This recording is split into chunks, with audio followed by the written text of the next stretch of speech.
Hi dear ones, Lisa A. Romano here, the life coach, and I've been asked to do a video that speaks to how we can learn how to feel our feelings and get unstuck from feeling rage and anger and frustration. So many times, those of us who struggle with codependency discover that the only feeling that we can really connect to is frustration or anger or rage or disappointment or sadness, that we really don't have the ability to process the gamut of emotions like joy and hopefulness and fun, happiness, expectation, excitement. We don't really know how to process those emotions. We have a very limited ability to be able to connect to them, but we are very, very aware of how frustrated we are and how angry we are. And so I wanted to do a video today to help explain why that is. I think the first thing to address is to help anybody out there struggling with feeling like they're crazy. Codependents aren't crazy. They're very nice people who have been taught dysfunctional things. Those of us who were programmed to be codependent by codependent parents, excuse me, motorcycles going by, who are now in codependent relationships with narcissistic people, what we have to understand is that we're made to feel crazy because we're trying to understand crazy.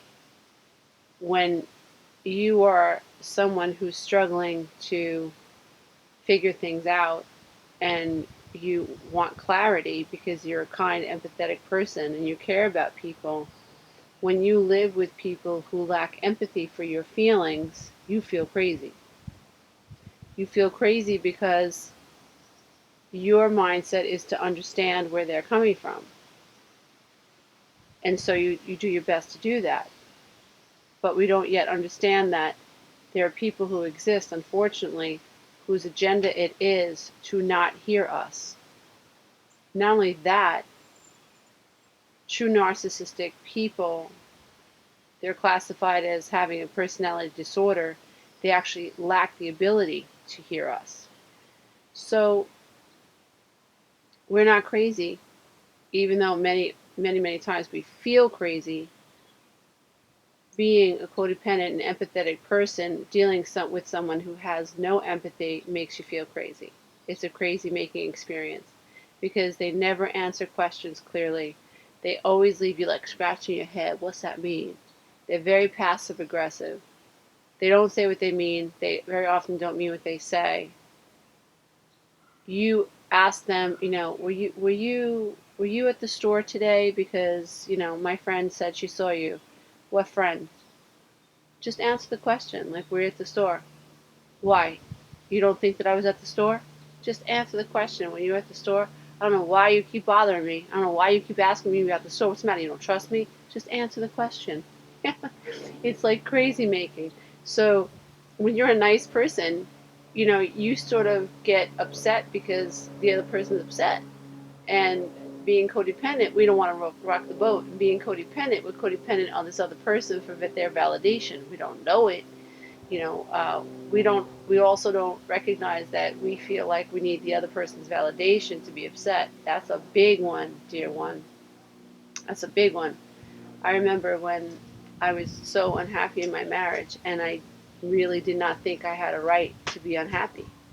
And when I used to tell him I'm so unhappy, like, I don't know what's wrong, but I'm just so unhappy, I really didn't understand that there was this dysfunctional program running that had me believing that I needed him to say, yeah, I can see why you're unhappy. I really didn't. We were like conjoined twins. Like my brain was attached to his brain, and I needed that brain to say, yeah, that's right. No, no, we don't. That's completely dysfunctional. And we really have to recognize that we think that way, if in fact we think that way. So let's bring it all around to why we have such a hard time feeling emotions outside of anger and frustration. I believe it's because that we are at a tug of war with the self. The body never lies. We're constantly being sent information from the body that tells us that we're unhappy. And then what we do is, we lay down and we have sex with these people that we're not happy being married to. So here becomes this great divide. The body is saying, no, I'm not happy.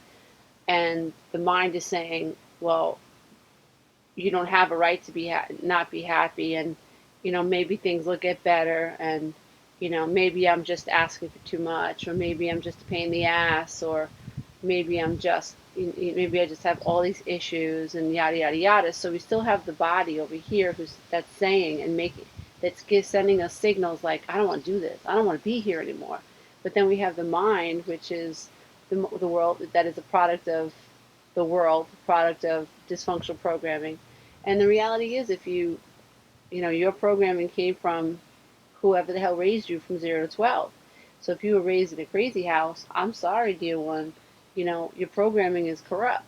So now here we have the body is saying, no, I don't want to do this, I don't want to do this, and the mind is saying, oh, we'll just do this one more time. If I don't have sex with him, and he's going to be really miserable to live with, and if I don't go to his mother's house, he's going to be really upset. And so here we have the mind, which is the world of Caesar, is denying the body. And we have a tug of war between the mind and the body. So the body represents divinity. That's your church. That's your temple. And that's your gut instinct. And so the body is always letting you know how you truly, truly feel. The mind, however, is the result of programming. And the mind will talk you right out of taking responsibility for how you feel. And so what happens is, when we have divinity, we have the temple that is our body, we have these gut instincts that are constantly sending us signals. And then we have a mind that's been scrambled to disown what the body feels. And how does that happen? Well, when you're raised by people who don't see you, then what you feel, let's say this represents what you feel, this hand represents what you feel. When you are ignored, when what you feel gets ignored as a child, then what happens is the mind ignores how the body feels. The body's still feeling, but the mind is going to ignore it. So the mind is really the body is a prisoner of the mind. The body has to go wherever the mind goes. So if the mind's effed up, then the body's got to go along with it. So now let's get back to why we feel angry. The feeling of anger comes from the reality that the spirit is bound inside this body that is being taken over and controlled by a dysfunctional mind. And the body is angry. And the reality is that because you're not liberating yourself and merging with your mind, or that you're not allowing the mind to recognize how the body feels, there's some dissonance. We're not on the same, the body and the mind are not on the same wavelength. And so our journey is to blend and integrate. So how do we do that? We have to start accepting how we feel. So, okay, how do we do that? Well, what we have to understand is that it's a process. You can't be 33 years old or 50 years old or 60 years old or 70 years old and come to the realization that for your whole life you haven't paid attention to how you feel, and then expect in the next day you're going to learn how to process how you feel and everything's going to be hunky-dory. It doesn't work that way. So understand that it's a process. So this is all, the kind of work I do with my clients comes down to mind development and reprogramming and pulling apart the dysfunctional thoughts. And so at the end of the day, however, it comes down to the individual. You have to be willing to accept, first off, that the power is within you. You must believe that the power is within you. And it really is. There's light and love inside of you, whether you acknowledge it or not. The more depressed you are, then the further you are away from that reality. Once you wake up to that reality, you're less depressed.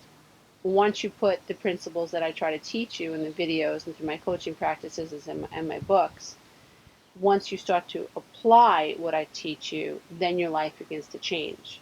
Nobody can do this work for you but you. I don't care how often you go to therapy and talk your damn cute little ass off. It means nothing if you're not applying what you're learning. It means nothing. Nothing. Nobody can help you. You must apply these lessons. So I've talked about it in another video. I'm going to reiterate it here.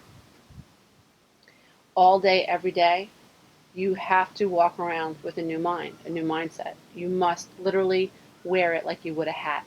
You have to say, today, no matter what's happening, I'm going to ask myself how I feel, how I feel, how I feel. Your husband comes home or your wife comes home and they slam a cabinet or they ignore you. Don't react.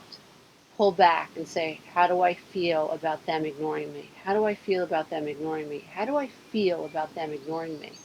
Your adult child gives you a flippant attitude and embarrasses you in front of family members. Don't react. Say, how do I feel? How do I feel? How do I feel? How do I feel? In your head, how do I feel? How do I feel? How do I feel? What codependents do is that they react right away to what's being said. And most times, if you're the people pleasing codependent, you bypass how you feel. You completely shunt it. So here we have the body that has a reaction, and the mind goes, no, no, don't feel it, don't feel that, shunt that, shunt that, shunt that, shunt that. No, no, no, no. Don't talk about that. Don't do that. No, no, no. I remember one of the first times I really applied this in my life, and it transformed my life. I was having a birthday dinner at my mom's house and on the verge of getting divorced. I was really tired. I was just exhausted from the divorce. And this codependency stuff is it's like trying to stop a moving train. And it was my birthday, and my mom had bought pizza, whatever, and we're eating it on paper plates. And my sister-in-law was there. So I don't know, between the kids and us, it was like maybe 15. No, it was not. 6 people, 6 adults. 8 adults and a couple of kids, maybe 14 people total, 15 people total. And we threw all the paper plates in the garbage, and my sister-in-law was cleaning out the mugs. And I made the mistake of saying, I'm so tired today. And those of you from dysfunctional homes know that you could say, wow, how about those Mets or how about those Yankees? And that could cause a fight in a dysfunctional home.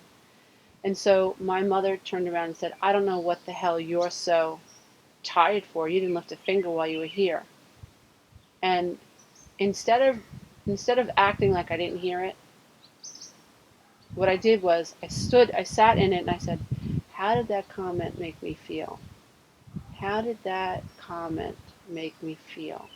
And it was like my soul rushed open and said, oh my God, my mother just embarrassed me in front of my father, my children, my brother, my sister, their spouses, all the kids. I can't believe she just did this. And then the tears came, like, how could she do this to me? I'm going through a divorce. I never bother anybody. I never ask anybody for anything. We had pizza on paper plates, for Christ's sake. Are you kidding me? And then the next step was, well, what do you want to do about it? So I pushed myself away from the table, got up, went into the back room, called my kids in one by one, put their snowsuits on, and said, we're leaving. And my daughter said, Mommy, are you crying? And I said, yeah. And she said, why? And I said, because Grandma hurt my feelings, and I don't want to stay here anymore. And it proceeded with my mom coming in the back, where are you going? And I was crying hysterical, and I said, I'm not 12 anymore. This ends today. I'm not 12 anymore. I'm not going to make believe I didn't hear your freaking sneaky comment, and I don't give a crap about how anybody else feels about it. I'm done. I'm done. If I ever needed a mother, I needed one now. I need one now. I need one now. And anyone that's gone through divorce, is going through divorce with children, it's devastating. And I'm right there with you. I hear you and I feel you. My life today is so much better because I went through that hell. So just keep on keeping on. So the goal for you, dear one, is to learn how to ask yourself throughout the day, how do I feel? Yes, with the negative stuff. But then, for instance, like I cut these hydrangeas today. And what I want you to experiment with is, it's very, very simple. When you see something beautiful like this, I want you to just like really, really stare at it and then ask yourself, how do I feel about this beauty? Like how does looking at these flowers make me feel? How does being out in nature make me feel? The sound of those birds, how does that make me feel? The reason I want you to start doing that as well is so that you can start experimenting and feeling lots of different emotions. See, we're very fixated on what's wrong. And so, yeah, there's a lot that's wrong, but there's also a lot of beauty around us that we have to start appreciating on a daily basis. And so I hope that this has helped you understand how to, in a practical way, begin processing how you feel. Definitely when you're dealing with difficult people and difficult emotions, it's tough. It's tough to live that every day. But the third step of this process, I'll run through it again, it's accept how you feel what you feel, and then decide what you want to do about it. Sort of like what I did with my mom. I felt what I felt, I accepted what I felt, and I decided I wanted to leave. And that was my boundary. Like, I'm not hanging out with you people, crazy people anymore if you're not going to be nice to me. It's just that simple. I don't care if you're my mother, my father, my sister, my brother. I don't care. I'm just hanging out with nice people from now on. So that's what I decided to do about it. And my life really did change. We didn't speak for like almost a year. But things are so different now. There are boundary lines that get respected, and I think that's really, really cool. So for now, just start asking yourself how you feel. How do you feel about everything? Ask self, how do I feel? How do I feel? How do I feel? Journal it. Journal it. Get used to journaling it. And then let me know how you do. I'll talk to you soon. Bye, dear.